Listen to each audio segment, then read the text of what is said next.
네, 투데이 키워드 또 진행을 해야겠죠. 간만에 미ting 씨가 또 고맙게 또 반등이 나와줬는데 첫 번째 키워드 열어볼까요?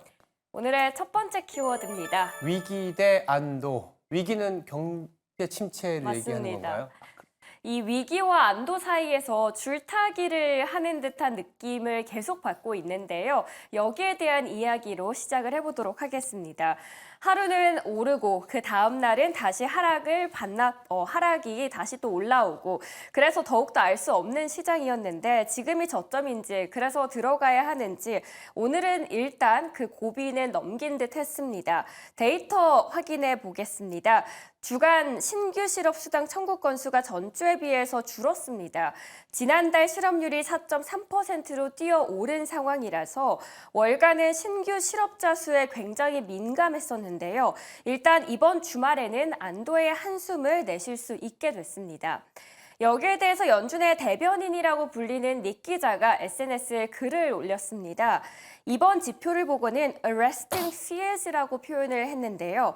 말 그대로 경기 침체에 대해서 공포를 수갑을 채웠다라는 단어를 선택을 했습니다. 여기까지만 들으면 경기 침체에 대한 우려 확실히 완화가 되었다라고 느낄 수가 있겠죠. 그런데 모든 거에는 양면성이 있습니다. 그래서 그 다음을 보시면 2024년 2분기 미국 신용카드 연체율을 오늘 체크를 해봤더니 위에 흰색 그림의 선을 보시면 7% 넘는 걸 확인할 수 있습니다. 그 다음 표인데요. 금융위기 여파가 남아있던 2011년 이후 가장 높은 수준을 보여주고 있습니다. 뿐만 아니라 미국인들이 한 주간 사용하는 카드 금액마저도 전년 대비해서 감소했습니다. 그 부분은 그 다음 지표에서 확인하실 수 있습니다. 그래서일까요? JP 모건에서는 미국 경기 침체 확률을 이제는 25%에서 무려 35%로 높였습니다. 여기에 대해서 그동안 굉장히 시장에 대해서 부정적이었던 시트 인베스트먼트는 긍정적인 시각을 그래도 다행히 간밤에 내비쳤습니다. 그리고 그 근거를 신용 가용성이라고 들었는데요. 신용 가용성이 미국이 경기 침체를 피하는 데 큰 도움이 될 수 있다라고 이야기를 합니다. 뭐 하루는 오르고 또 하루는 내리고 해서 사실 오히려 불안감은 더 커지고 있는 시장 같습니다. 네, 뭐 위기와 안도 왔다 갔다 하고 있습니다. 경제 지표의 어떤 결과에 따라서 위기와 안도가 왔다 갔다 하는데 다행스러운 거는 그래도 미국의 경기 침체에 대한 우려가 좀 정점을 좀 지났다 정도로 봐야 되지 않을까 싶습니다. 자, 그럼 그 정점이 지났다면 네. 그 다음 키워드는 어떤 걸 확인해 보는 게 좋을까요? 네, 바로 최근에 상당히 많이 나왔었던 이제 엔캐리 트레이드 청산과 관련된 내용인데요.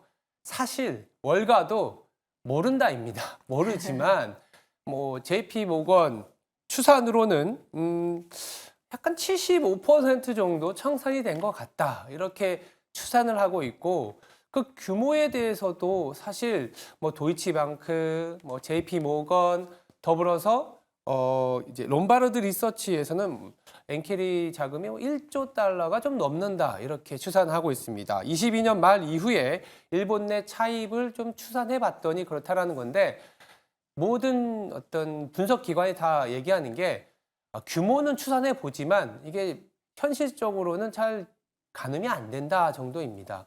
그러다 보니까 더 중요한 건 뭐냐면 이 엔캐리 트레이드가 청산이 되었었던 그 배경을 더 주목을 해야 됩니다. 그 배경이 바로 미일 금리 차이인데 일본의 어떤 급격한 금리 인상에 대한 우려로 미국의 어떤 금리도 빠지고 일본의 금리가 올라오면서 엔캐리 트레이드 청산 압력이 상당히 높았었는데요. 아시겠지만 이번 주 초반, 중반 이후에 안정화에 있었던 거는 일본 은행이 급격하게 금리 인상을 하지 않을 수 있다라는 그런 안도감에 올라왔다라고 보시면 될 것 같고 또 간밤에 미국의 경제 지표가 괜찮은 모습을 보여주면서 미일 금리 차가 이제는 축소되던 게 다시 반등을 했습니다. 미국의 10년물 같은 경우에도 보시면 3.9%이고 일본의 10년물은 0.8%인데 이게 3.2%까지 벌어지고 있는 상황이거든요. 주 초반에는 2.6%까지 좁혀 있었던 상황이었습니다. 그래서 지금부터는 오히려 미국의 국채가 빠르게 하락하기보다는 조금 안정을 찾는 게 엔캐리 트레이드 청산의 어떤 그 리스크보다는 엔캐리 트레이드가 더 이상 청산되지 않는다로 봐야 될 것 같습니다. 미일 금리 차를 계속 추적을 해야 되는데 결국 중요한 건 이제 일본은 금리 인상에 대해서 조금은 내려놨고 미국이 금리를 천천히 내릴 수 있는 경제 지표가 나와주면서 경기 침체에 대한 우려가 조금씩 줄어드는 그런 구간이어야 된다라고 보시면 될 것 같습니다. 네, 그동안 우리를 힘들게 했던 엔캐리 청산에 대한 이야기까지 저희가 드려봤는데요. 그렇다면 오늘 시장에 대한 이야기도 나눠볼까요? 오늘 시장에 대한 얘기, 비트코인을 보면서 판단을 하면 좋을 것 같습니다. 다 필요 없고 무엇을 봐야 되느냐? 그럼 비트코인 하나만 보셔도 될 것 같습니다. 어떤 얘기를 들고 싶냐 하면 글로벌 유동성 지표의 하나의 어떤 가늠자로서 이 비트코인 차트를 보시면 될 것 같은데 그리고 이 센티멘트하고도 영향이 있는 게요. 지금 우리가 흔히 얘기하는 CNN에서 집계하는 공포 탐욕 지수라는 게 있습니다. 공포 탐욕 지수가 무려 20포인트까지 내려갔었던 게 이번 주 중반이었습니다. 지금은 23포인트까지 올라와 줬는데요. 20포인트가 언제의 수준이냐라고 한번 차트를 보면서 내지는 한번 이제 검색을 해보시면 언제냐면 2023년 10월이었습니다. 2023년 10월에 주가가 어땠느냐 그리고 비트코인 가격이 얼마였느냐 하면 한 3,500만 원이었더라고요. 지금 거의 8천만 원이 넘었기 때문에 그래서 지금 그렇게 올라간다라는 얘기를 드리는 건 아니지만 공포 탄압 지수가 그렇게 극단적으로 공포 국면에 갔을 때 비트코인 가격하고 지금을 보면 비트코인도 1억이 넘었었다가 지금 계속 내려온 상황이거든요. 보시면 20포인트에서 상당한 저점 역할을 해줬습니다. 그리고 지금 올라와 줘 있거든요. 그래서 우리 시장을 바라볼 때 내지는 글로벌 증시를 바라볼 때 유동성이 그래도 긴축으로 가느냐 내지는 좀 완화 국면으로 가느냐 했을 때 비트코인을 보면서도 가늠을 할 수 있다는 거죠.